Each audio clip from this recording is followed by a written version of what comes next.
Assalamualaikum warahmatullahi wabarakatuh.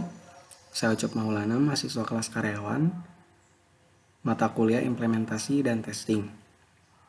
Di sini saya akan membuat video untuk memenuhi ujian akhir semester mata kuliah implementasi dan testing. Langsung saja, pertanyaan pertama adalah sebutkan dan jelaskan apa saja kategori pengguna menurut Horton. Yang pertama adalah pemakai baru atau pengguna baru. Merupakan pemakai yang tidak mengetahui sintaks mengenai komputer dan perangkat lunak serta pengetahuan yang minim tentang tugas yang dibebankan. Yang kedua adalah pemakai kadang-kadang, merupakan pemakai yang mengetahui cara bekerja dengan sistem pada suatu saat, namun terkadang lupa akan perintah dan prosedur yang esensial. Yang ketiga, pemakai transfer adalah pemakai yang telah mengetahui cara bekerja dengan sistem. Mereka tinggal mencoba mentransferkan pengetahuannya ke sistem yang baru. Lalu yang keempat adalah pemakai ahli, pemakai yang memahami cara bekerja dengan sistem yang baru maupun dengan yang lama, terutama tuntutan mereka adalah waktu respon yang cepat. Lalu jelaskan yang dimaksud dengan dokumentasi perangkat lunak internal dan eksternal. Dokumentasi perangkat lunak internal merupakan penggabungan dokumentasi ke dalam kode program. Fasilitas ini dianggap sebagai bahasa self-documenting. Contoh dari dokumentasi ini adalah program COBOL yang dapat terbaca seperti bahasa Inggris sederhana. Lalu, dokumentasi perangkat lunak eksternal adalah sejumlah form yang dapat digunakan untuk mendokumentasikan program perangkat lunak.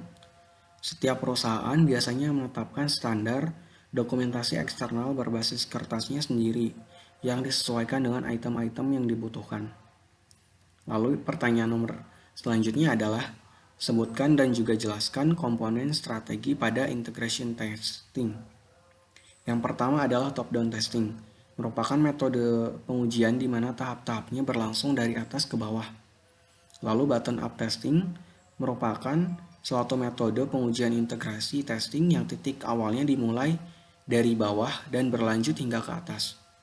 Lalu regression testing merupakan metode pengujian terhadap perangkat lunak secara menyeluruh dan sedetail mungkin.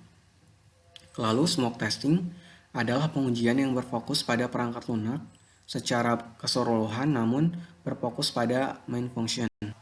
Biasanya mengutamakan positive test, namun tidak menutup kemungkinan dilakukan negative case yang bersifat kritikal. Lalu pertanyaan selanjutnya adalah implementasi sistem. Jelaskan implementasi sistem secara paralel dan juga implementasi sistem dengan menggunakan keputusan cutoff. Yang pertama, implementasi sistem paralel. Jika user sudah mempunyai sistem yang sama sebelumnya, dan sistem yang dibuat merupakan sistem yang baru namun memiliki tujuan dan fungsi yang sama, maka biasanya implementasi dilakukan secara paralel, yaitu user menggunakan sistem yang baru dan juga yang lama sekaligus, biasanya dalam waktu tertentu. Alasannya adalah untuk berjaga-jaga ketika sistem yang baru bermasalah atau terdapat defect atau bug sehingga operasional user tidak terganggu karena masalah tersebut. Kemudian untuk sistem implementasi sistem dengan mengambil keputusan cutover. Jika user sudah percaya dengan sistem yang baru dan data dari sistem yang lama sudah dimigrasikan ke dalam sistem yang baru, maka pengembang dapat memilih opsi implementasi cutoff, yaitu langsung mematikan sistem yang lama dan user menggunakan sistem yang baru untuk operasionalnya. Kemudian pertanyaan selanjutnya adalah sebutkan dan jelaskan jenis dari sistem maintenance. Yang pertama adalah pemeliharaan korektif. Pemeliharaan korektif adalah bagian pemeliharaan sistem yang tidak begitu tinggi nilainya dan lebih membebani, karena pemeliharaan ini bersifat koreksi kesalahan-kesalahan yang ditemukan oleh user pada saat menjalankan sistem.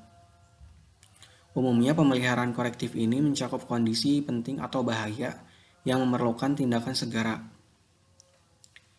Kemudian pemeliharaan adaptif.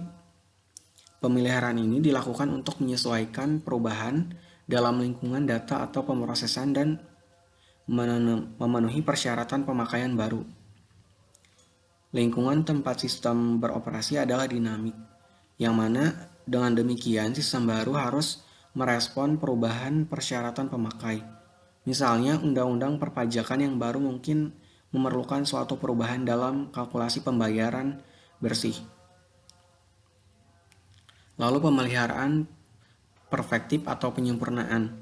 Pemeliharaan ini mempertinggi cara kerja atau maintabilitas. Tindakan ini juga memungkinkan sistem untuk memenuhi persyaratan pemakai yang sebelumnya tidak dikenal. Ketika membuat perubahan substansial modul apapun, maka petugas pemeliharaan juga menggunakan kesempatan ini untuk mengupgrade kode, mengganti cabang-cabang yang kadaluarsa, memperbaiki kecerobohan, dan mengembangkan dokumentasi. Kemudian pemeliharaan preventif. Pemeliharaan preventif terdiri atas inspeksi periodik dan juga pemeriksaan sistem untuk mengungkapkan dan mengantisipasi permasalahan.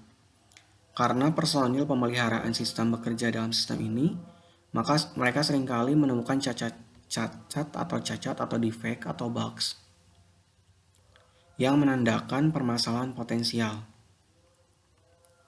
Kemudian pertanyaan terakhir, sebutkan dan juga jelaskan 4 pendekatan dalam operasi pengkonversian sistem baru atau aplikasi baru. Yang pertama adalah instalasi langsung atau konversi langsung, mengganti secara langsung sistem yang lama dengan sistem yang baru. Lalu instalasi paralel, yaitu sistem lama dan baru dijalankan secara bersamaan hingga pihak manajemen memutuskan sistem lama dapat ditutup. Kemudian instalasi hanya pada lokasi atau konversi pilot. Sistem dicoba dijalankan pada satu lokasi dan staf berpengalaman atau senior memutuskan jika dan bagaimana sistem baru seharusnya digunakan di seluruh organisasi. Kemudian instalasi bertahap atau konversi phase-in.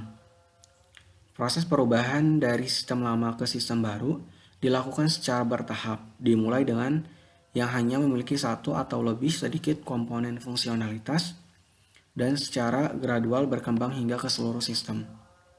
Itu saja yang dapat saya sampaikan, kurang lebihnya mohon maaf. Wassalamualaikum warahmatullahi wabarakatuh.